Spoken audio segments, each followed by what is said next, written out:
Welcome, everyone. It's the top of the hour, so we'll go ahead and get started.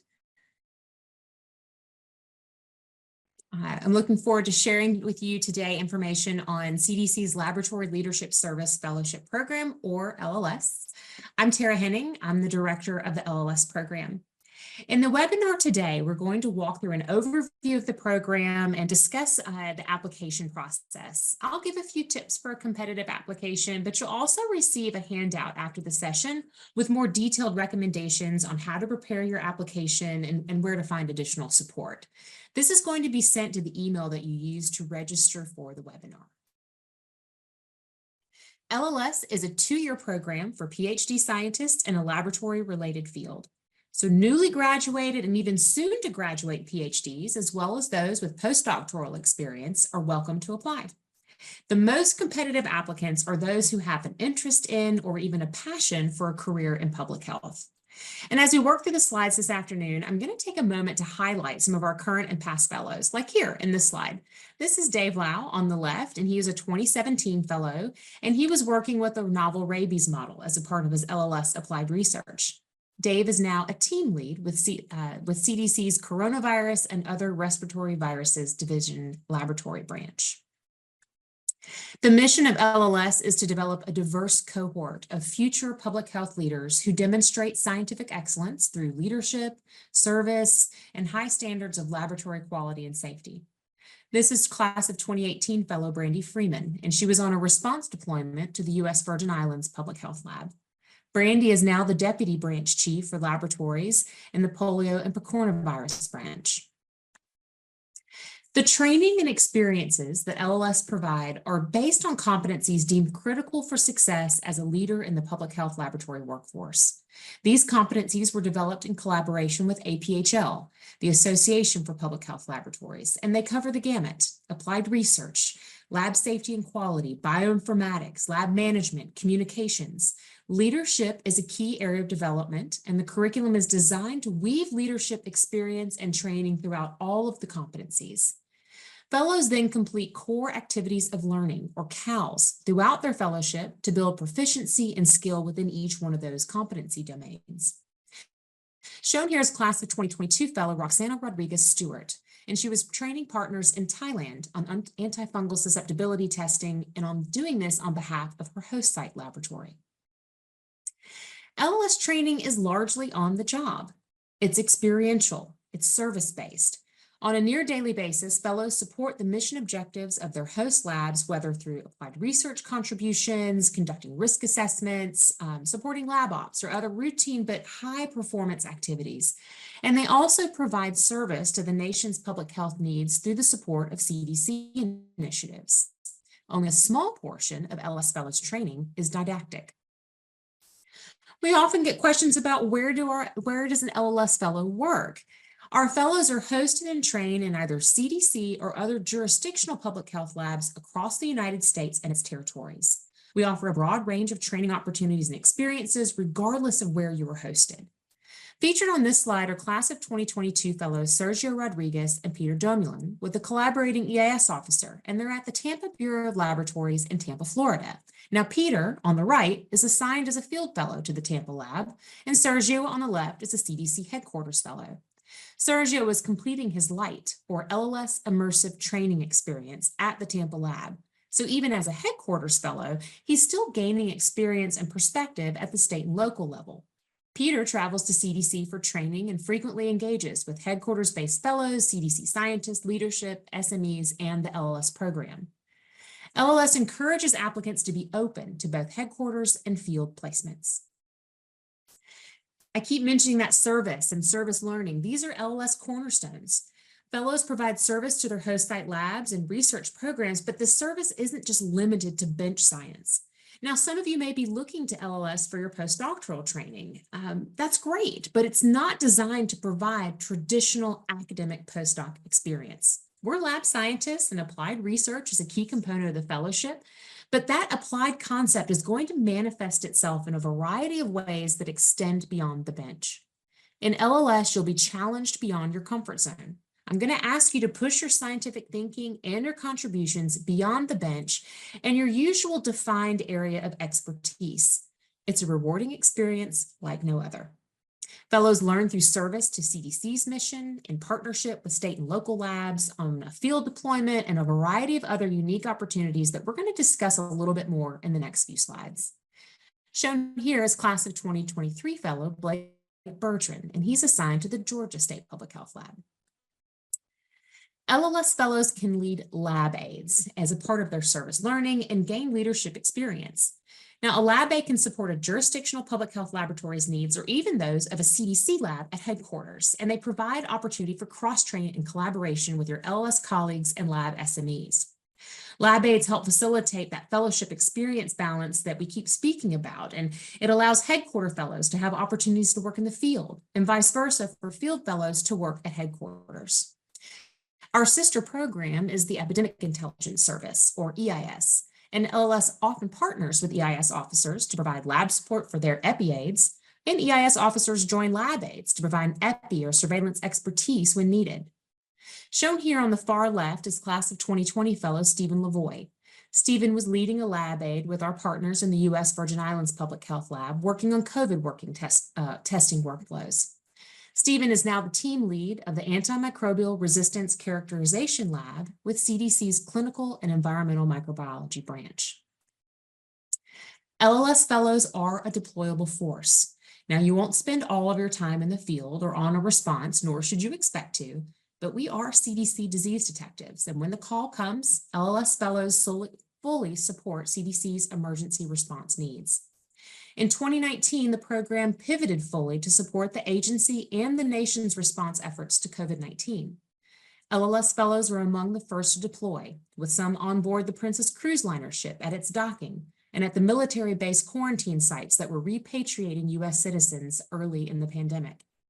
For the monkeypox outbreak and response in 2022, the first CDC responder in the field was an LLS fellow, and we'll be ready to deploy again when the next public health threat emerges.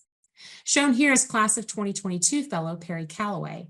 Perry participated in the Mpox response. She even headed to the field about 2 months after beginning her fellowship. In this image, she was prepping specimen packets for an Mpox vaccine study. In addition to lab aids, the joint epi aids I mentioned, maybe even the large global public health response efforts, our fellows can still have opportunities to deploy or work in the field through their own host lab assignments. Shown here on the right is Megan Mickham.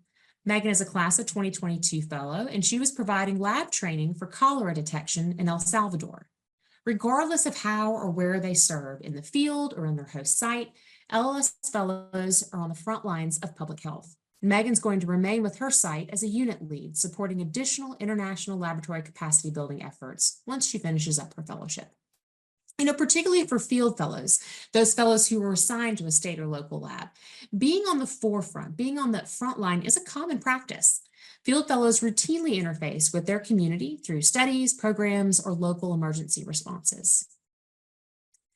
LLS fellows are involved in so many service-based activities that aren't associated with the deployment, but that they still provide unique leadership training opportunities. And most of these are just part of your daily duties within your own host lab assignment. Our goal is to challenge fellows to not just complete an activity, but take a leadership role in that activity. Like in this photo, this is class of 2022 fellow Katie Marjolin.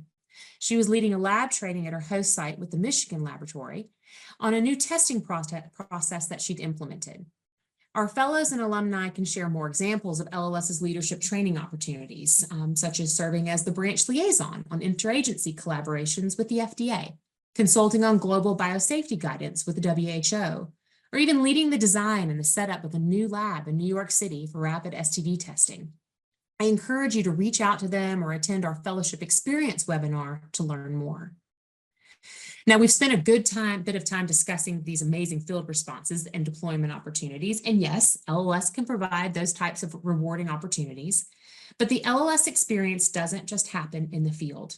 Particularly when there's not a global pandemic, the magic of LLS is in the day-to-day. It's this high caliber and challenging activities at the fellows host site. Fellows have the ability to engage with public health leadership at all levels across multiple agencies and build partnerships with those experts. They receive mentorship from leaders and subject matter experts that are dedicated to their professional development. I just wanted to be sure to point this out, that there's a good bit of time spent around a conference table, at the lab bench, or with a computer. There's a balance to the LLS experience. As a program, we ensure that our fellows receive the benefit of the whole experience. Shown here are members of the infectious disease pathology branch at CDC, with class of 2022 fellow Andres Wongsam at the front right. Shifting a little bit, we get lots of questions about what fellows do after LLS. Now, my goal is to train and retain fellows in public health. As of June 2023, so when the 2021 class graduated, about 94% of our matriculated fellows remained in public health after LLS. About 77% of those remained with CDC. We expect more fellows to accept positions with state and local labs after the increase in the fellow placements at those types of sites. For example, Eric and Elizabeth, shown here. They were both hosted at the New York City Public Health Lab. Eric was a class of 2021 fellow, and he accepted a position as chief of virology with the New York City lab. And Elizabeth Watts is a class of 2022 fellow who is busy wrapping up her fellowship, and she'll serve as their chief of environmental sciences. The types of positions that LLS fellows assume after graduation varies greatly, but for the most part, they find themselves working in public health lab science and program management and delivery and leadership. So these data that I'm showing you here, they represent current positions. So we're seeing the full spectrum of recent graduates all the way back to early alumni.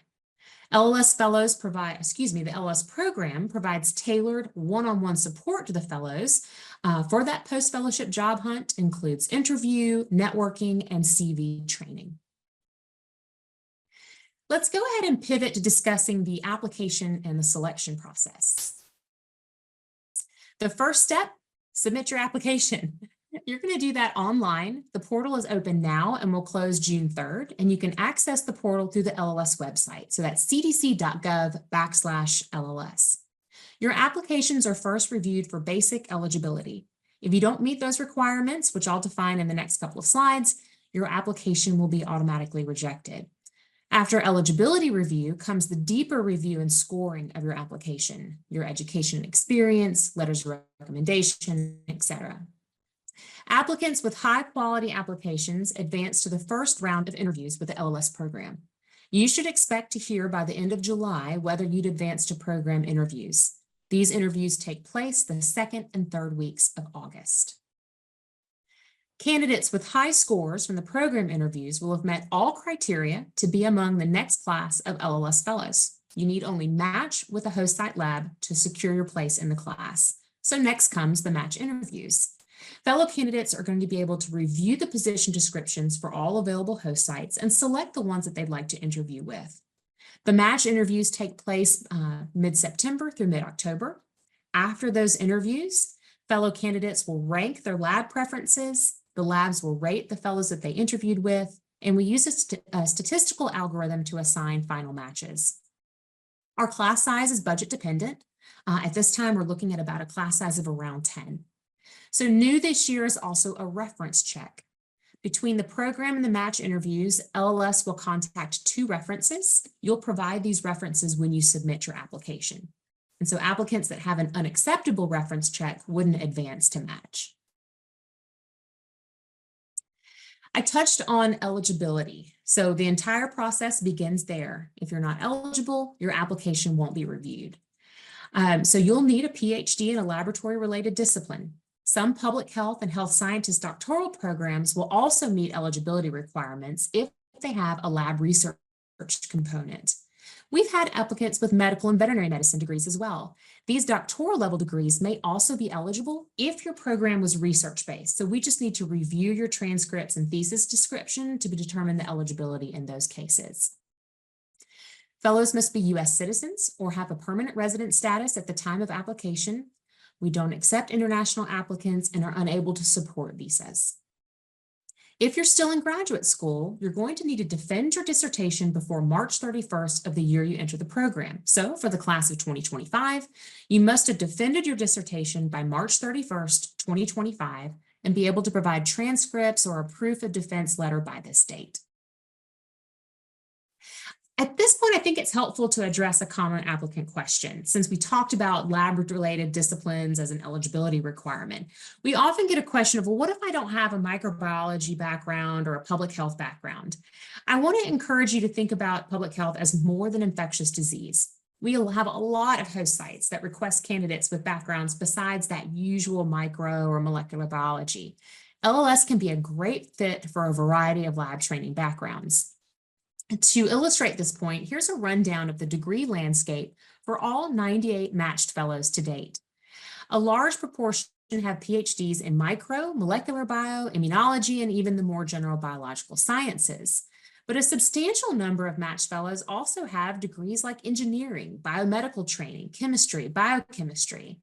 And there's even a place in LLS for candidates with genetics, environmental health backgrounds, epi, and public health training. We love the diversity, so do the host site labs. So if you have concerns, go ahead and raise a question when we get to the question and answer portion, or just reach out and we can discuss. Now, the public health background question is common as well, and I'm not asking that you have public health training. That's what we want to give to you. You just need to have doctoral level research training in a laboratory discipline, a service and learning mindset, and an interest, or better yet, a passion for a career in public health.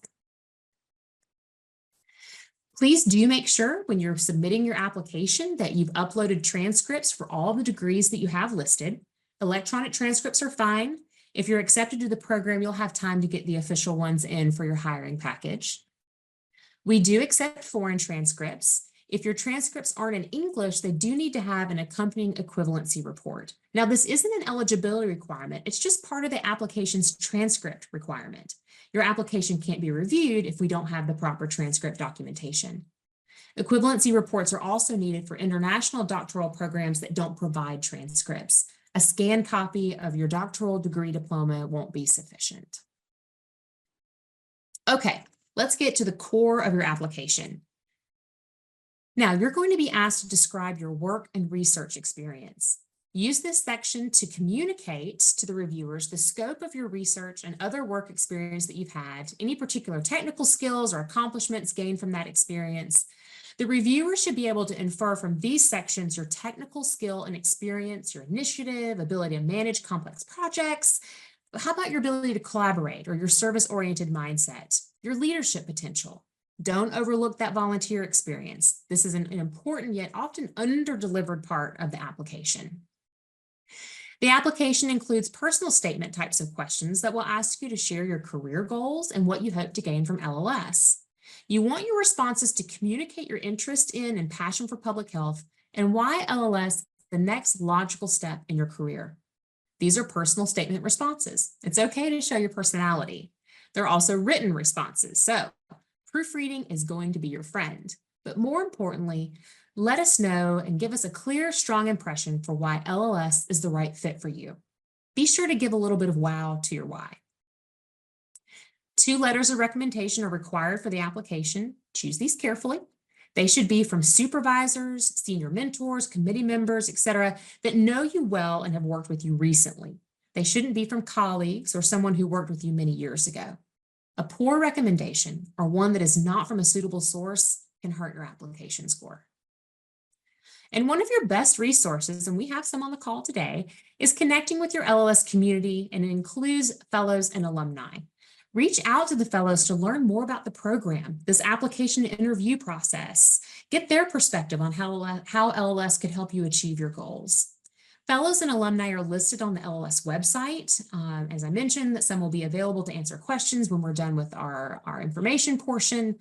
Consider attending the LLS office hour sessions. Those are listed on the website as well.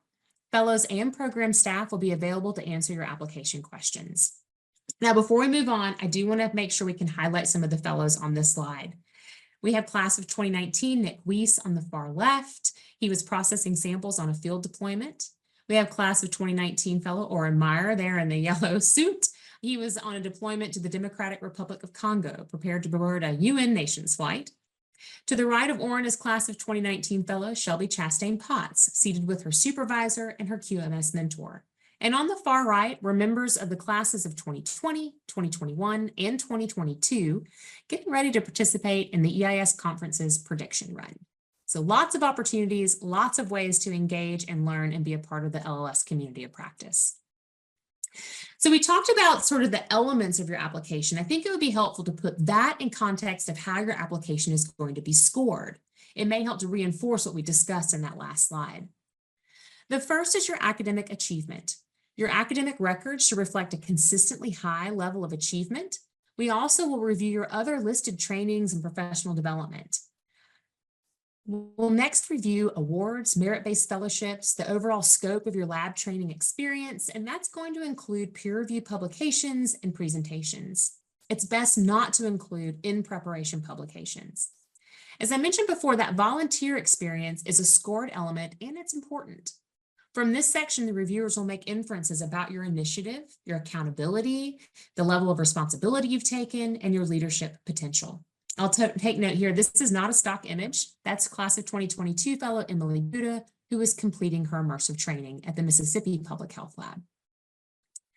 Your personal statement will be scored based on your ability to clearly express, 1, reasons that influence you to consider a career in public health, 2, the impact LLS would have on your career path and helping you achieve your goals, and 3, what are some of the skills that you're seeking to develop or improve during the fellowship?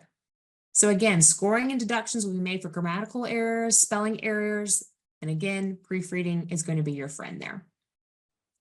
And then finally, recommenders will comment on your ability to manage tasks and projects timely, your ability to take initiative, how you respond to constructive feedback, how you work with others. The letter writers will rate you in these areas, but they're also given the opportunity to give additional examples to support their ratings. That additional context is really helpful and encouraged, so be sure to mention that to them so they take advantage of it. Scores, again, are reduced if the letters are received from non-suitable recommenders. I'd also like to highlight in this image, this is class of 2022 fellow Emily Yarrows on the left, and she's with her host site supervisor at the Minnesota Public Health Lab.